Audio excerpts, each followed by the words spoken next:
A paz do Senhor para os irmãos. Sou o pastor Eurípides, da Assembleia de Deus, Ministério Voltando às Origens. Quero vos transmitir uma palavra da parte de Deus nesta tarde. Por esta noite passada, Deus me incomodou e falou no meu coração esta mensagem que eu quero trazer aos corações dos amados irmãos, para que ouça. Quem sabe o Senhor tem uma palavra para você. Eu quero ler um texto que parece-me que ele já é de uma interpretação muito fácil pelo momento que estão vivenciando. Eu quero ler no livro de 2 Crônica, capítulo 32, a partir do versículo 9, que diz a palavra de Deus. Depois disso, enquanto Senaqueribe, rei da Síria, com todo o seu exército, sitiava Laques, enviou seus servos a Ezequias, rei de Judá, que estava em Jerusalém, dizendo: Assim diz Senaqueribe, rei da Síria, em que confia vós, para vos deixar de sitiar em Jerusalém? Acaso não vos incita Ezequias para morreres à fome e à sede, dizendo: O Senhor nosso Deus nos livrará da mão do rei da Síria? Não é Ezequias o mesmo que tirou os seus altos, os seus altares, e falou a Judá e a Jerusalém, dizendo: Diante de apenas um altar vos prostrarei, sobre ele queimarei incenso? Não sabeis vós que eu e meus pais fizemos a todos os povos da terra? Acaso puderam de qualquer maneira os deuses das nações daquelas terras livrar os seus pais das minhas mãos? Qual é de todos os deuses daquelas nações que meus pais destruíram que pode livrar o seu povo das minhas mãos, para que o vosso Deus vos possa livrar das minhas mãos? Agora, pois, não vos engane Ezequias, nem vos incite assim, nem lhes deis crédito, porque nenhum Deus de nação alguma, nem de reino algum, pode livrar o seu povo das minhas mãos, nem das mãos de meus pais, quanto menos vos poderá livrar o vosso Deus das minhas mãos. Os seus servos falaram ainda mais contra o Senhor Deus e contra Ezequias, seu servo. Senaqueribe escreveu também cartas para blasfemar do Senhor Deus de Israel e para falar contra ele, dizendo: Assim como os deuses das nações de outras terras não livraram o seu povo das minhas mãos, assim também o Deus de Ezequias não livrará o seu povo das minhas mãos. Clamaram os seus servos em alta voz em Judá contra o povo de Jerusalém que estava sobre o muro, para os atemorizar e os perturbar, para tomares a cidade. Falaram do Deus de Jerusalém como dos deuses dos povos da terra, obra das mãos dos homens. Porém o rei Ezequias e Isaías, o profeta filho de Amós, oraram por causa disso e clamaram ao céu. Glória a Deus.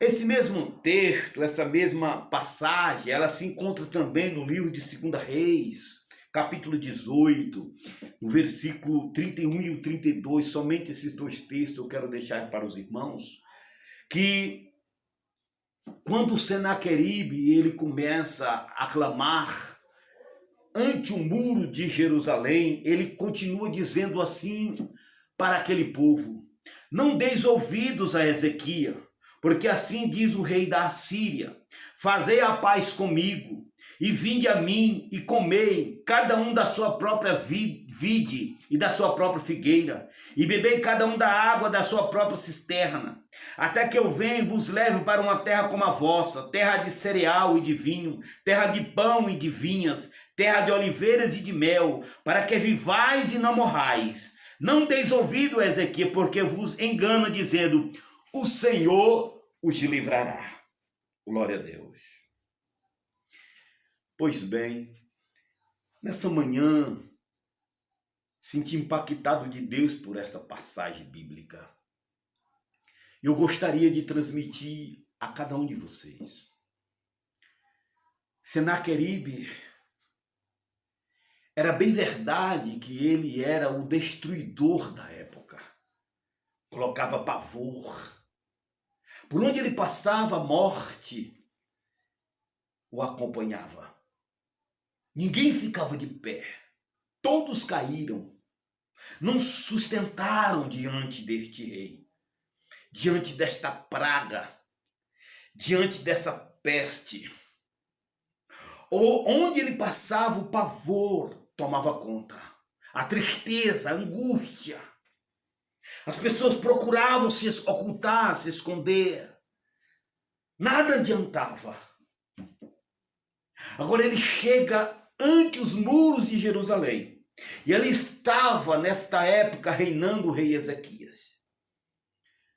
E eu observo algo muito similar com o que hoje está acontecendo nas nossas vidas, na nossa terra, na nossa pátria. Por que Senaqueribe tentou humilhar tanto o povo de Deus? Por que Senaqueribe insultou tanto, colocou temor? Por que Senaqueribe queria esmagar Ezequias? Por quê?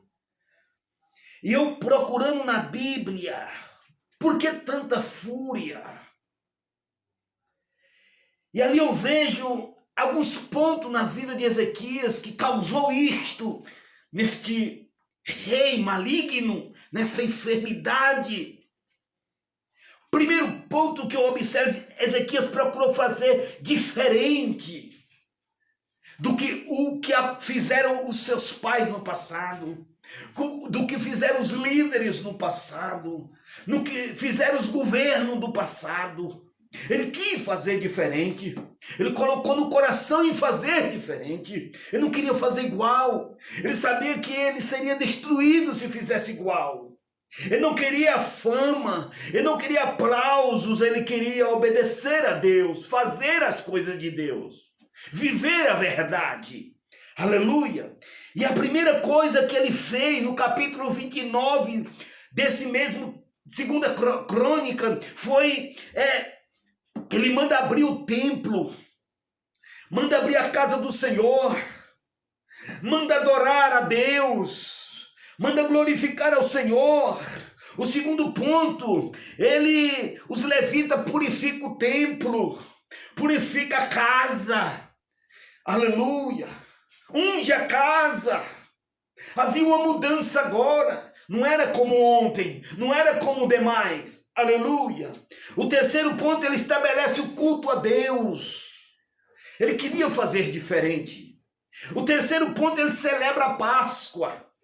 Há algum tempo já não existia mais isso. Há muitos anos já não tinha recordações da Páscoa.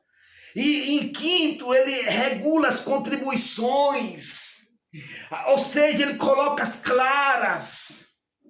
Ele já não rouba como seu passado. Ele já não desvia as verbas como os outros que passaram.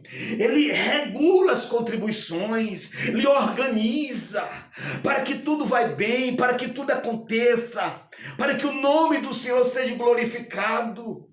Ouve-se esta fúria, o diabo se levanta, os inimigos se levantam. A quem irá prestar socorro agora? Aleluia. E ali estava aquele rei, desafiando Ezequias. Eles diziam em alta voz: quem é Ezequias? Você não sabe que eu já passei em outras nações, eu já destruí outras nações, outro povo já caíram.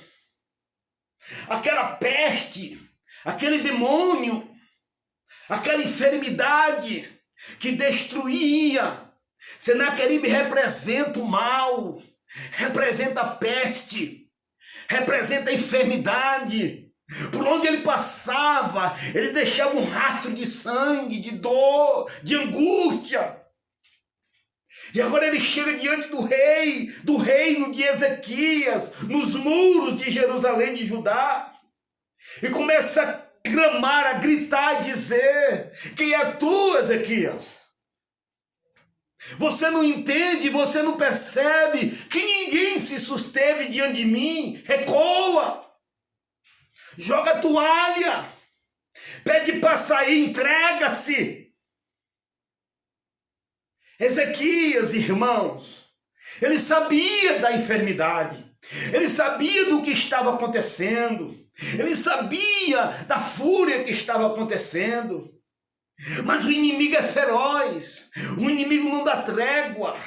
Ele bate pesado. Ele causa dor. A palavra de Deus nos fala que ele perturba, que ele deixa o povo apavorado, que ele queria conturbar a situação, ele queria causar pânico, ele queria causar dor, ele queria causar uma enfermidade antes dela chegar, ele queria matar antes da guerra. Aleluia! Naquele momento Ezequias dá uma ordem para que o povo cala, para que o povo fique em silêncio. Aqui eu começo a interpretar essas coisas. Se você não consegue orar, se você não consegue clamar a Deus, fique em silêncio. Tu não sabe o que Deus está tratando. Tu não sabe o que Deus está fazendo. Tantos crentes, tantos servos que deveria orar, clamar. Quem não ajuda não atrapalha. Assim o rei entendia, sabia que ele não poderia abrir a boca, ele sabia que o povo estava temeroso, e ele dá uma ordem: não abre a boca, fique em silêncio. E o povo obedeceu. O povo obedeceu.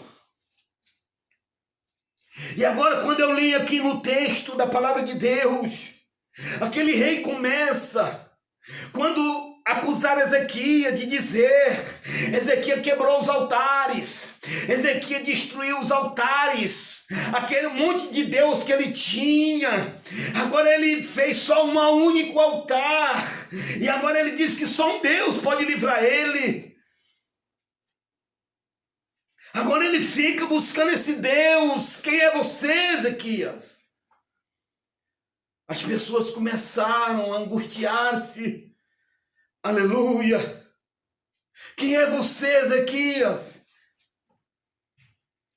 Houve muita angústia naquele momento, meus irmãos. O rei começou a cogitar, a vacilar. Aleluia! Ele começou a arrancar alguma coisa para ver se atenuasse a situação. Mas nada. Há momentos na nossa vida que a única saída é esperar o socorro de Deus. E assim ele fez. Assim ele entra em comunhão verdadeira com Deus. Aleluia, glória a Deus. Ele começa, e Senaqueribe não dá trégua, usa todos os meios de comunicação para pressionar, para expandir o medo e o terror. Aleluia. Ele dizia aqui no texto que Ezequias queria dar vida para o povo, que Ezequias, era mentira de Ezequias, que Ezequias queria defender o povo da morte, mas Ezequias ia levar o povo para a morte, não para a vida. Que aquela filosofia de Ezequias era fatal, aleluia, era de morte, não de vida. O que nós temos vivenciado nos últimos dias é que a atitude de um líder que vai causar morte, não a vida. E agora o inimigo, Senaqueribe, a enfermidade, o câncer, a praga, a lepra de Senaqueribe começa a lhe oferecer vida. Começa a dizer para os que estão nos muros, porque ele queria que todo mundo ouvisse o que era verdade, o que ele queria tinha no coração. É o que nós estamos vivenciando hoje, no meio de todas as comunicações, que não teme, não conhece a Deus, dizendo que o que está acontecendo é a defesa da vida, dizendo que o que eles estão projetando é a coisa melhor.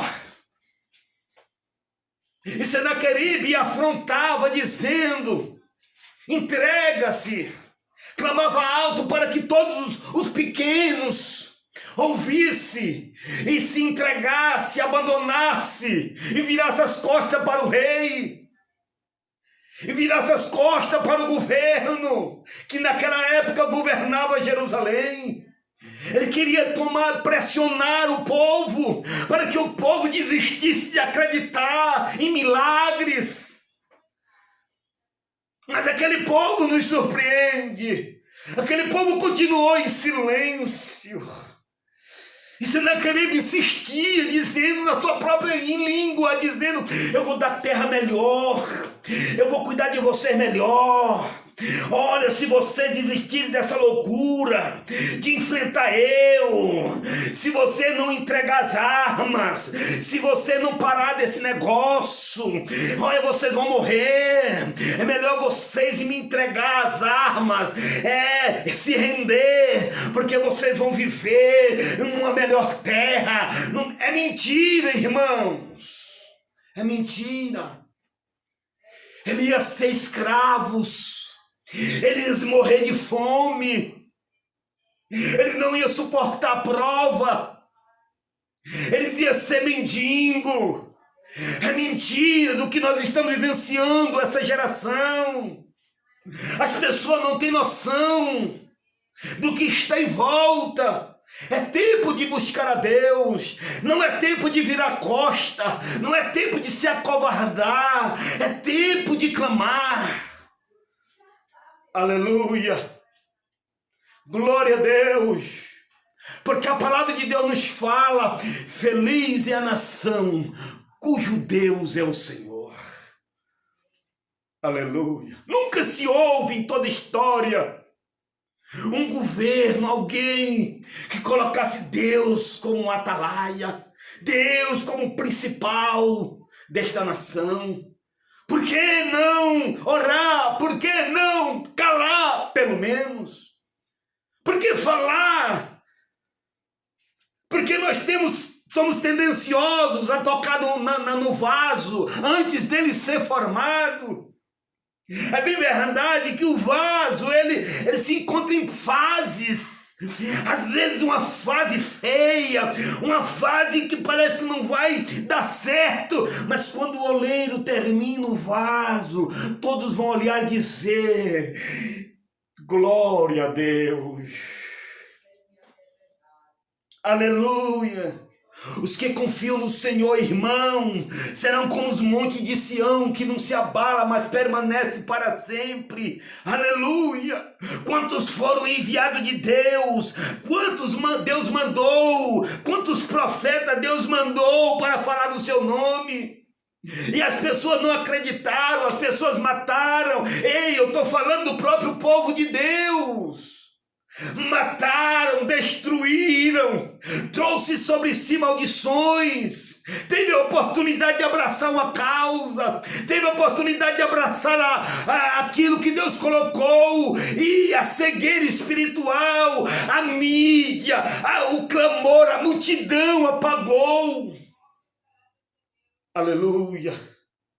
Quantos foram mortos? O próprio Jesus falou assim: eu mandei os profetas e vocês mataram, destruíram os meus ungidos. Aleluia. Se nós não aproveitarmos essa chance, nós não teremos mais vitória nessa terra. Gemeremos amanhã. Os judeus, quando na morte de Cristo, falou assim: deixe que o seu sangue dele caia sobre ele e sobre a minha família. Cuidado! O que está em jogo não é a minha vida, talvez, mas os nossos filhos. Aleluia, glória a Deus. E isso me angustiou nessa madrugada. Aleluia. O povo matou os profetas. Será que nós vamos matar um homem? Aleluia. Nenhum poder tu tens se do alto não fosse concedido. Ei, crente, foi Deus que concedeu poder ao homem, autoridade. Se tu não sabe orar, fique em silêncio, porque Deus pode cobrar das nossas vidas. Deus pode nos chamar a atenção. E aquilo que nós jogamos pedra hoje, amanhã Deus faz nós voltarmos, como aquele 3 amigos de Jó teve que voltar e pedir perdão. Porque Deus está trabalhando. Importa nós buscarmos ao Senhor. Aleluia. Glória a Deus. E agora aqui, irmão, eu observo no Salmo 91, a palavra de Deus começa dizendo: aquele que habita. Você sabe por que você está assim, desesperado? É porque tu não habita. Você sabe assim porque tu anda murmurando, dizendo que está tudo errado? É porque tu não habita. Você sabe por que você fica chorando, olhando, vivenciando as coisas, o desastre? É porque você não está habitando. Porque você não habita. Aleluia, glória a Deus. No versículo 3 diz: porque livrará dos que habitam, livrará da peste. Aleluia. Quando nós habitamos debaixo da potente mão de Deus, nós estamos protegidos por Deus. Aleluia. Você sabe o desespero desses nossos irmãos? É porque não habita. Porque quem habita descansa. Porque quem habita tem paz. Porque quem habita dorme. Porque quem habita, 10 cairão ao teu lado, 10.000 cairão à sua direita, mas tu não serás atingido. Glorificado é o nome do Senhor. E para mim aqui, fechar esse texto no versículo 6. Nem peste que assola a mortandade, nem mortandade que assola o meu dia. Tu